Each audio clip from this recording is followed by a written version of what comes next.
Alright, so ignoring my gameplay, because it's not that good, I'm gonna be honest. Let's. So today we're gonna be over the Raimi movies, the trilogy, because I have nothing better to do. So, uh, okay, I didn't. Well, this one I liked the most. Peter is just oddly perverted, especially when he got his powers while taking photos of MJ. So, how did Pete not notice the big blue spider on his hand? Was he really that locked in on MJ's body to not even notice the pressure being put onto his hand? Even if it is the tiniest pressure ever. Also, what was that wrestling suit? Did he take out random sweaters from a locker, then put on a ski mask over his face? I mean, I know some wrestlers have full masks, or masks in general, like Rey Mysterio. And yes, I'm aware this is supposed to be Toby's homemade suit. And yes, when he's sticking to the gate, you can make the argument that the spectators assumed he grabbed onto the spaces. Fine. But how do they explain he jumped up so high? Even then, he was wearing a mask, but Bruce Campbell definitely saw his actual face. I'll note that this movie is the only Peter Parker Spider-Man movie to actually respect the Amazing Fantasy 15 issue, where he tried the wrestling get at first to help pay the bills. The MCU didn't show us because Peter already had his powers for 6 months by the time we meet him in Civil War, so it gets a pass. Why does he have organic webs, actually? Like, the actual red and blue suit's cool. It's bright on the colors, especially what is supposed to be the red. Well, the TASM's, especially what is supposed to be the red, I think that while the TASM 2 suit is the most comic accurate, the colors were too dark and the red looked more maroon, which was probably the point. The Brand New Day suit is arguably the most comic accurate suit we've ever had.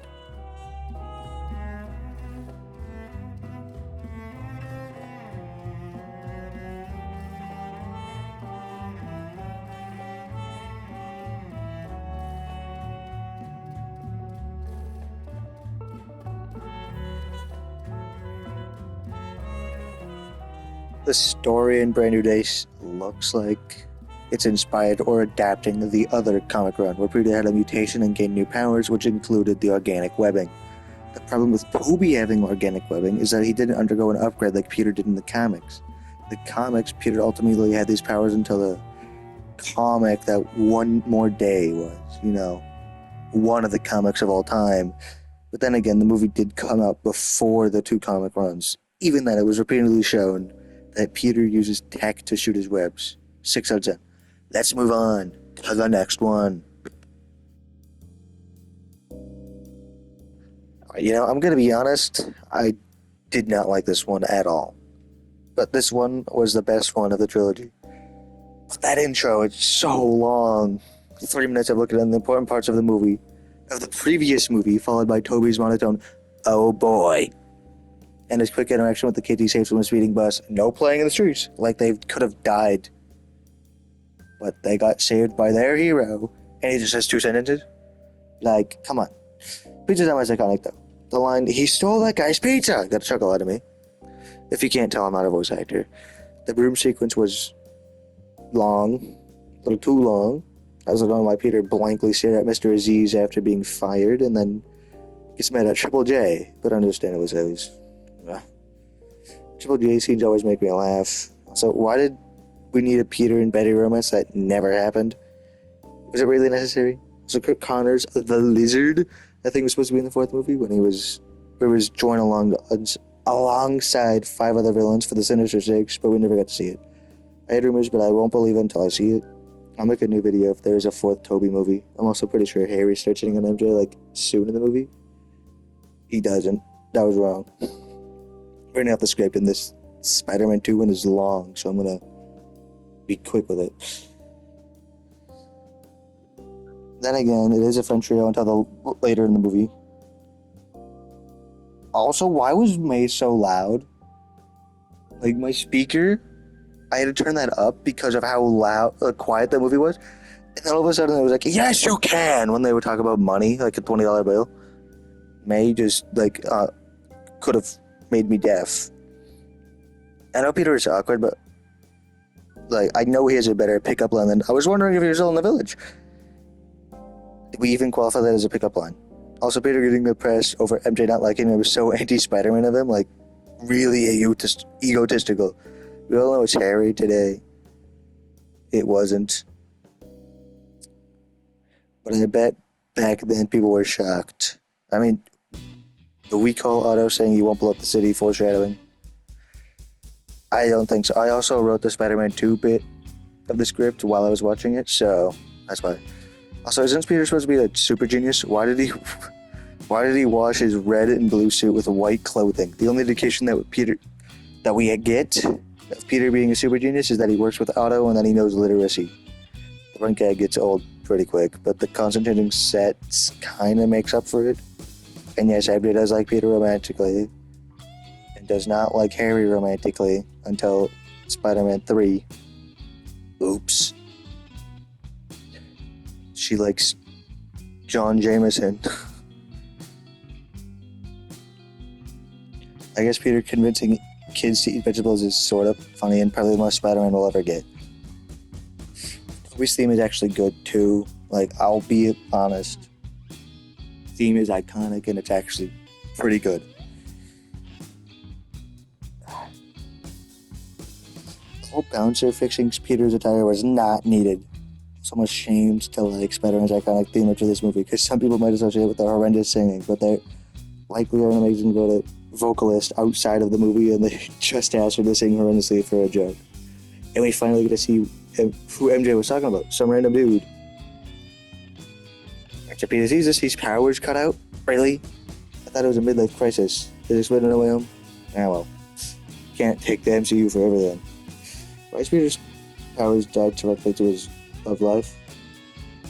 The readers know that in the comics, Peter is mostly single outside of dating MJ. He's either dating Felicia or Gwen or nobody. He does have other love interests like Silk, which was more forced than voluntary. But those are the three main ones, but mainly Felicia since Gwen died, and Silk is somewhere across the earth. I don't know. The elevator segment where Peter gets comfortable enough to tell a stranger his suit isn't comfortable and rise up his crutch. Why? Otto's safe idea of renewable energy is a miniature sun, which doesn't get amplified by the government or literally any other figures like that. Banksy did good showing the financial troubles of the Parkers, but then ruined it. How did Peter Parker, the guy with heightened senses, not hear the loud mechanical arms deploying behind him, which the mechanical arms were grabbing a metal vault door, with Peter only realizing after Otto tore the door off and threw it? Keep in mind, Otto is 20 feet behind Peter. Well, about 20 feet. Toby's Spider-Man and Peter is a man of few words. So far, the only quips we heard is "here's your change" as he's fighting Otto in the bank. So Peter can't shoot webs, which is organic and therefore biological. Why can he still stick to walls? And right as Peter's head is about to be crushed, the webs work again. It's a miracle! After he says he has a knack for his webs work again! It's a Christmas miracle in March!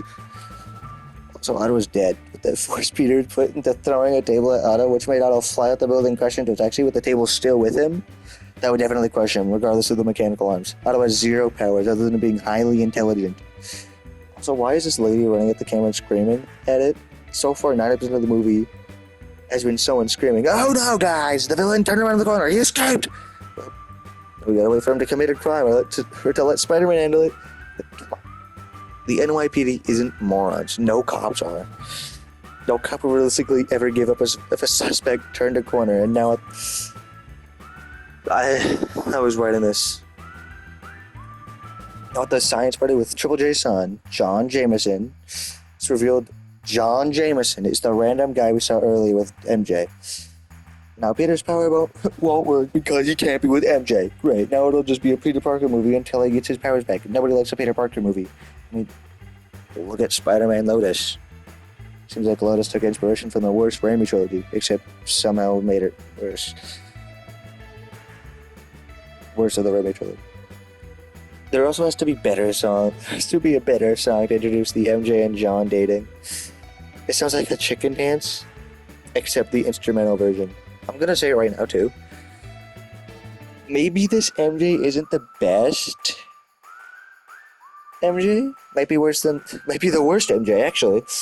Peter missed one performance, and for all MJ knows, Peter could have been in a car accident, and MJ is mad at him, seeing him after the party and going, "Oh, you!" Like, okay, not the Mary Jane I know. To this MJ, if you miss her show, it makes or breaks your relationship with her. May has seen it, Harry has seen it twice, and John has seen it 5 times. Her sick mother even got out of bed to see it. Even her father. Crazy, right? Nobody asked. Also, Peter getting friend zone must have ruined him, because MJ called him his best friend. Her best friend. Oh no. Now Harry randomly decides he hates Peter now. Just out of the blue.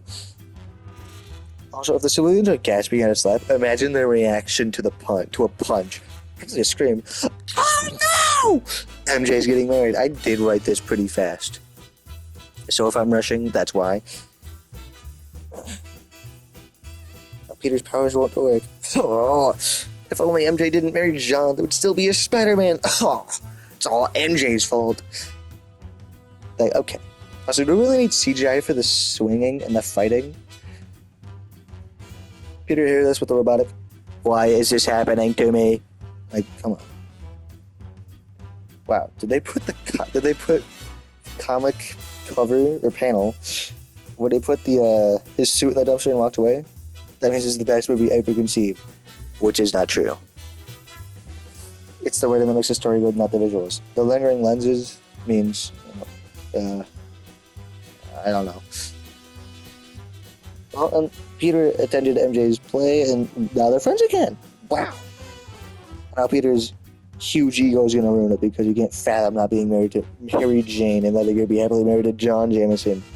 Can't believe MJ would do that after saying she loved him. Peter sees a man being beat up, has no powers, decides not to help. If this was comic accurate, then Peter would have helped regardless of if he had powers or not. He knows, comic Peter knows you don't need to be Spider-Man to be a good person, except Toby's Peter doesn't know that at all. Yes, later in the movie, he does run into a burning building to save a baby, which is only after that, when he learns that he doesn't need to be Spider-Man to be a good guy. I hate that Toby's Peter thinks he can get off easy with no consequences just from telling the truth. By the way. Not how the real world works. And at least the movie's accepting that it wouldn't work like that realistically.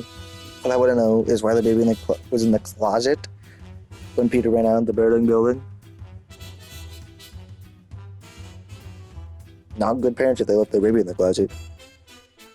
The train sequence was by far the best fight scene this movie has to offer. But in order for those webs to hold on for that long, they need to be stretching constantly, along with extremely strong tensile strength without ripping Peter's arm off. Yes, this is a superhero movie, so physics are irrelevant. Yes, the whole "we won't tell anybody" scene is great and all, but Peter's identity being revealed to everyone in NYC requires those people on the train to even know who he is in the first place. Without saying he has brown hair or blue eyes and is Caucasian. It really doesn't help their case, but that's just a nitpick. Also, when Peter's mask was damaged on the train chase, why was there sparks? There's like no tech in his suit. Also, I'm pretty sure Raimi's MJ only wanted to date Peter because she found out he was Spider-Man. They should have this whole new Goblin villain for the third movie, which, as we all know, did happen, but barely even plausible, and instead Sam Raimi was the main villain. Or passable, not plausible. With Venom being the second main villain, and also New Goblin was there. He was there. I know this is the longest one, but I really did not like this movie. 3 out of 10. Jameson saved it. The comedic bits and the fight scenes were pretty good, even though it was CGI, which is minor compared to what we got in return. Spider-Man 3 times. Oh boy. I see why this one is the worst of the 3. First of all, the black suit. Really? That's what it looked like? Come on now. It was just Toby's red and blue suit painted black with a slightly more jagged emblem in the front and back. Here's the comic book suit.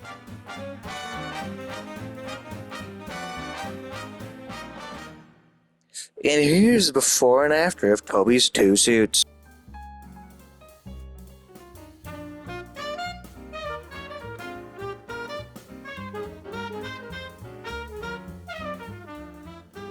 This movie also pulls what I like to call the TASM 2 mistake, where they try to shove more villains in the movie than it can handle. But it gets a pass since apparently Sony would not leave Sam Raimi alone until he added the black suit. And it was so late that the movie was practically finished, it was almost ready, that it was rushed, which was part of the reason why Tobey's black suit is just a color swap.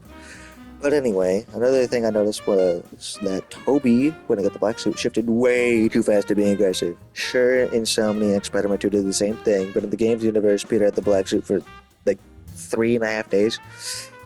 And I think Tobey had it for a week, I think? I don't know, correct me if I'm wrong. Either way, both cases of Peter rushed Peter being aggressive with the black suit a bit too quick. Insomniac Spider-Man 2 could have been longer. Look at Ghost of Tsushima. The game was amazing. It was longer than Insomniac Spider-Man 2. But yeah, I get that with the Spider-Man the black suit. There's only so much you can do before it gets stale. Anyway, back to Raimi. Spider-Man was handled well, and I think did well, showing how Mark was actually just a big softie, doing anything he can to keep his daughter safe. I mean, I don't think it was Mark who killed Uncle Ben in the comics. But it did set up a good point where Tobey's Peter finally realized that Uncle Ben didn't want revenge and just wanted Peter to protect those he could, and to be himself in the process without letting anger take control, which is the exact opposite of what the black suit is. The black suit in Venom itself is supposed to be this darker, mirrored version of Spider-Man who didn't have morals or the motto, with great power comes great responsibility. In this movie, it did Venom. In a way, it certainly did Venom. It was certainly one of the ways ever done. But why is Venom so tiny in this movie? Like, he's human-sized. And where's the big white spider? And why does he have webbing? Because the final fight against Venom and the construction site was cool with the metal rods. Never been granted it doesn't suffer from the TASM 2 mistake, but it likely will. Oh, don't get me started on Gwen. She was just a plot device that was only used to show how Peter's just a jackass now, and to move the plot along. Gwen had little to no character development, other than Peter using her to make MJ jealous. And the Harry MJ thing? Why? Peter's a cuck in this movie. Not actually, because he clearly didn't enjoy it. I rank the trilogy as follows: Spider-Man 1, then 3, then 2. The mega villain cast for Spider-Man only works with 3 scenarios. 1, the movie's main threat is the Sinister Six. 2, it's a Spider-Man video game. Or 3, the villain is a quick cameo. Into the Spider-Verse did it right because the main threat was the Sinister Six, and sure, the main villain was technically Kingpin, but they didn't shove him down your throat every 5 minutes or make him extremely prominent. If it isn't either of those 3, the plot gets messy really quick. 4 out of 10, Sandman carries the movie. Other than that, the Raimi Trilogy is actually decent, but not great or one of the best movies ever made. It has flaws like every other Spider-Man media. Nothing can be perfect, and that's how we get better. We make mistakes and learn from them. Until next time, keep being spectacular.